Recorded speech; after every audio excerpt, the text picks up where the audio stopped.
एक प्रोटेस्ट अपने मंजिल तक पहुंची है, पहली बार इस्तीफा हुआ है। किसान आए कि खालिस्तानी है, जब शाहीन बाग पर मुसलमान आए तो आपने कहा पाकिस्तानी है, जब छत्तीसगढ़ में आदिवासी आए तो आपने कहा नक्सली है। पहली बार ये मौका है, ये हाईली कंफ्यूज थे।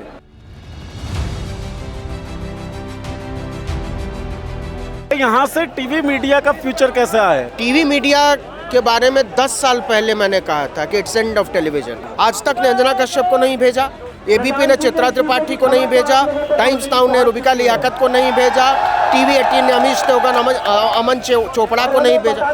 तो जब राम मंदिर बनेगा अयोध्या में तब ये सब जाएंगे।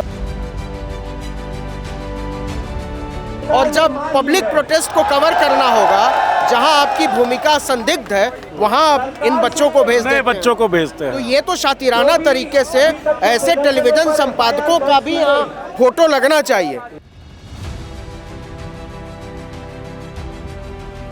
ये सरकार झुकती नहीं है। क्या आपको लगता है कि इस बार झुका दिया गया है? रात के 12 बजे जो नरेंद्र मोदी ने रील बनाया, उसमें क्या कहा, मेरा ध्यान उस पर कम था कि नरेंद्र मोदी का चेहरा कैसे नजर आ रहा है।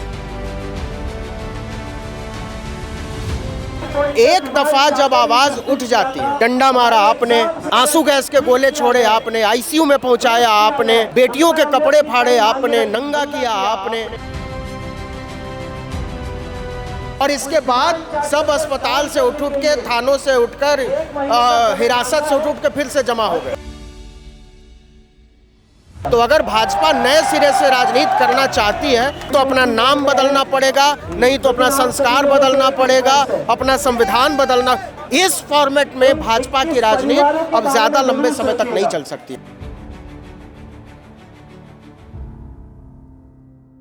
नमस्कार दोस्तों, हम लोग हैं जंतर मंतर प्रोटेस्ट साइट पर। जो सबसे बड़ी मांग थी धर्मेंद्र प्रधान का इस्तीफा, वो पूरी हो चुकी है। धर्मेंद्र प्रधान इस्तीफा दे चुके हैं। पहली बार ऐसा हुआ है कि मोदी सरकार में किसी मंत्री का इस्तीफा हुआ। माहौल आप देख पा रहे हैं, बैरिकेड्स पे चढ़े हुए युवा और वही पोस्टर्स, जिन पोस्टर्स का जवाब दे नहीं पाई सरकार, क्योंकि व्याकरण अलग, भाषा अलग, तरीका अलग, अप्रोच अलग। भीड़ पूरी तरीके से जश्न के माहौल में डूबी हुई है। आर्टिकल 19 के फाउंडर सर्वेसर्वा नवीन जी हमारे साथ हैं। नवीन जी, एक प्रोटेस्ट अपने मंजिल तक पहुंची है, पहली बार इस्तीफा हुआ है। एज अ जर्नलिस्ट आप इस पॉइंट को कैसे देख रहे हैं? मुझे लगता है कि ये एक सप्रेशन था। 12 साल से भाफ बनता जा रहा था, और वो अचानक से फट गया। वो फटा इसलिए कि नरेंद्र मोदी की हुकूमत को प्रोटेस्ट की आदत ही नहीं थी। प्रोटेस्ट की आदत कैसे नहीं? किसान आंदोलन, जब किसान आए तो आपने ये कहकर खारिज करने की कोशिश की कि खालिस्तानी है, जब शाहीन बाग पर मुसलमान आए तो आपने कहा पाकिस्तानी है, जब छत्तीसगढ़ में आदिवासी आए तो आपने कहा नक्सली है। पहली बार ये मौका है जब इनकी समझ में नहीं आया कि इनको नक्सली कहना है, कि पाकिस्तानी कहना है, कि खालिस्तानी कहना है, कि आतंकवादी कहना है। ये हाईली कंफ्यूज थे। ये हिंदू मुसलमान के ट्रैप में भी नहीं आए, ये मंदिर मस्जिद के भी ट्रैप में नहीं आए। तो गोदी मीडिया का रोल खत्म हो गया। तो डिवाइड करने का कोई तरीका ढूंढ नहीं पाए। वो क्या कहते, जैसे ही चैनलों पर कुछ चलता था लोग मजाक उड़ाने लगते थे। और उस जनरेशन से पाला पड़ा है जो टेलीविजन चैनलों के ग्राफिक डिजाइनर से हजारों गुना ज्यादा ब्रिलियंट है, क्रिएटिव है। तो जब तक कि वो सोच पाते एक ग्राफिक्स बनाने के बारे में, तब तक 1000 मीम बन के इंस्टाग्राम पर आ जाते थे। और वो ऐसे ऐसे मीम होते थे कि सरकार की भी समझ में नहीं आता था कि इसका जवाब कैसे देना है, चैनलों की भी समझ में कुछ नहीं आता था। और सबसे खराब हालत की टेलीविज़न चैनलों ने। इनको दरअसल ये पंप करते, ये सहलाते रहते थे, नहीं आप तो बिल्कुल सही हैं, ये सब बेवकूफ़ हैं, ये सब गधे हैं, ये सब एंटी डेमोक्रेटिक हैं। पहली बार टेलीविज़न चैनलों ने जो किया, हम लोगों को तो थैंक यू बोलना चाहिए कि अगर टेलीविज़न चैनलों ने इतना सहलाया ना होता तो शायद ये इतनी जल्दी लॉजिकल कंक्लूजन तक नहीं पहुंच। और ये एक चीज़ बहुत अच्छी हुई है कि अब इन बच्चों के मन में कोई भ्रम नहीं है कि मीडिया जो आप लोग तो कहते हैं सोशल मीडिया, हम कहते हैं नेशनल मीडिया और एंटी नेशनल मीडिया। तो so called anti national media जो है, चैनलों में जो लोग काम करते हैं, उसको लेकर इस जनरेशन के मन में कोई भ्रम नहीं है कि ये लोग हमारी ये जो प्रोटेस्ट था सरकार के खिलाफ या धर्मेंद्र प्रधान के खिलाफ तो था ही, साथ के साथ दिख ही रहा था कि वो टीवी मीडिया या जो एंटी नेशनल मीडिया आप कह रहे हैं उसके साथ भी पैरेलली चल रहा है। और आप पत्रकार टीवी में भी काम कर चुके हैं और अब ऑल्टरनेटिव स्पेस के आप सशक्त आवाज़ है। आपको क्या लग रहा है यहाँ से टीवी मीडिया का फ्यूचर कैसा है? टीवी मीडिया के बारे में 10 साल पहले मैंने कहा था कि इट्स एंड ऑफ टेलीविजन।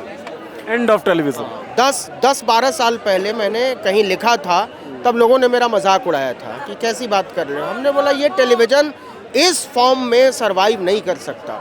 इसको ये एंटी दलित है, ये एंटी ओबीसी है, ये एंटी आदिवासी है, ये एंटी डेमोक्रेसी है, ये एंटी कॉन्स्टिट्यूशन है, ये एंटी पीपल है।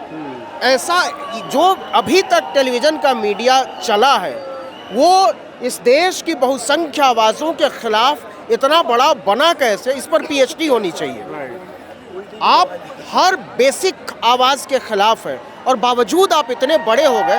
सवाल ये नहीं कि आप बचेंगे कि नहीं, सवाल तो ये कि आप अभी तक बचे कैसे रहे। कौन था आपके पीछे? तो पूंजी के दम पर, वो चाहे सत्ता की ताकत हो या पूंजी की ताकत हो, तो दोनों तरह की पूंजी के दम पर ये गुब्बारा जितना फूलना था उसके बाद इसका फटना तय था। तो सबसे पहले फार्मर्स प्रोटेस्ट में ये साबित हुआ कि भारत को टेलीविज़न मीडिया की ज़रूरत नहीं है। टेलीविज़न ने पूरी ताकत झोंक दी थी कि किसानों को खालिस्तानी, कोई कहता था कनाडा से पैसा आ रहा है, कोई कह रहा है मर्सिडीज से आ रहे हैं किसान, कुछ चलाए जा रहे थे। बावजूद इसके टेलीविज़न के पूरे नैरेटिव के खिलाफ, और तब सोशल मीडिया भी बहुत नया था नीरज, बहुत नया था। लोग सीख रहे थे, छोटा मोबाइल लेकर जिस तरीके से उसको ख़त्म किया, तो पहली बार लोगों की समझ में आया कि ये टेलीविज़न नहीं चल सकता, ये एंटी डेमोक्रेसी है। तो अभी भी नहीं चल सकता, बिल्कुल नहीं चल सकता। रिपोर्टर्स के साथ जिस तरीके का सलूक हुआ टीवी मीडिया, क्या आपको लगता है वो एक नॉर्मल रूटीन बन जाएगा, सामान्य हो जाएगा?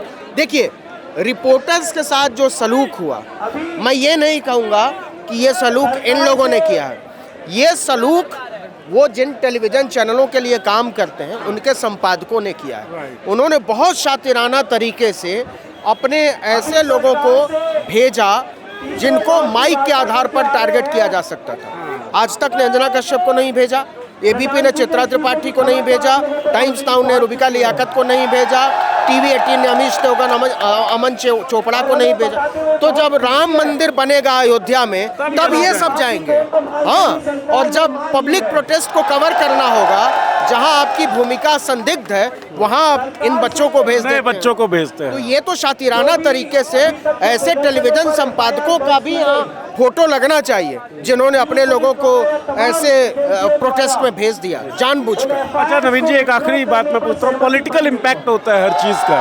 इस सरकार के बारे में एक धारणा ये थी कि ये सरकार झुकती नहीं है, कोई झुका नहीं सकता है। क्या आपको लगता है कि इस बार झुका दिया गया है? और जब झुका दिया गया तो आगे किस तरीके की स्थिति? रात के 12 बजे जो नरेंद्र मोदी ने रील बनाया, उसमें क्या कहा, मेरा ध्यान उस पर कम था। मेरा ध्यान इस पर था कि नरेंद्र मोदी का चेहरा कैसे नजर आ रहा है। मैं कई बार ये बात बोल चुका है ना, फेशियल एक्सप्रेशन जो है ना, वो राजनीति में बहुत बड़ी चीज होती है। ऐसा लग रहा था जैसे चेहरे पर हवाइयां उड़ रही हैं, चेहरे पर 12 बजे हुए, कुछ समझ में नहीं आ रहा है। ये आदमी हाईली कंफ्यूज्ड है। तो इम्पैक्ट हो चुका है, इससे ज्यादा इम्पैक्ट नहीं हो सकता है। और इससे ज़्यादा इम्पैक्ट का मतलब है कि इस हुकूमत को जाना पड़ेगा। और इस जंतर मंतर से it's start of the end.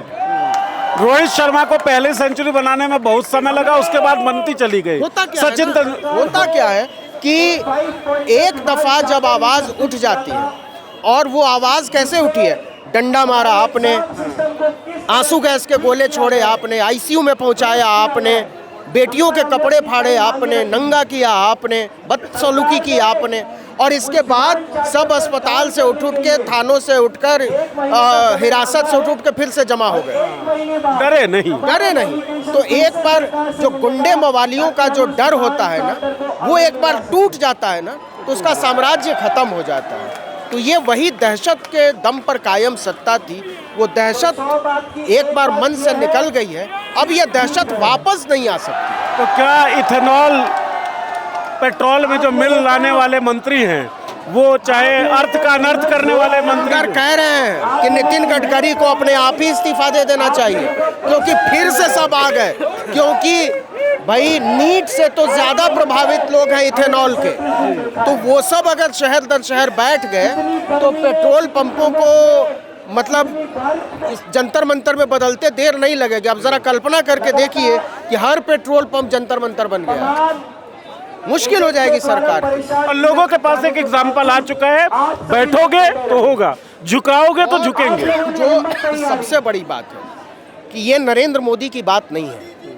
ये भाजपा और आरएसएस की बात है, क्योंकि ये आप सोचो कि 18 साल 19 साल 20 साल के बच्चे हैं, ये अगले 50 साल तक भारत की राजनीति को प्रभावित करेंगे, और ये बच्चे आज से फैसला कर चुके हैं कि हमको जिंदगी में भाजपा को वोट नहीं करना है। तो अगर भाजपा नए सिरे से राजनीति करना चाहती है तो मुझे या तो लगता है कि उसको दशकों इंतजार करना पड़ेगा, नहीं तो अपना नाम बदलना पड़ेगा, नहीं तो अपना संस्कार बदलना पड़ेगा, अपना संविधान बदलना, कुछ न कुछ उसको करना पड़ेगा। इस फॉर्मेट में भाजपा की राजनीति अब ज्यादा लंबे समय तक नहीं चल सकती है। संविधान बदलने में बड़ी दिक्कत हो सकती है भाजपा को। मैं तो कहता हूँ वो भूल जाए अपने संविधान को।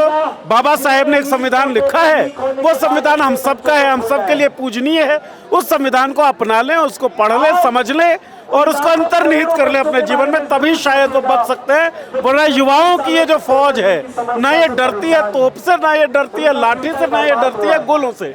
नवीन जी बहुत बहुत शुक्रिया हमें समय देने के लिए।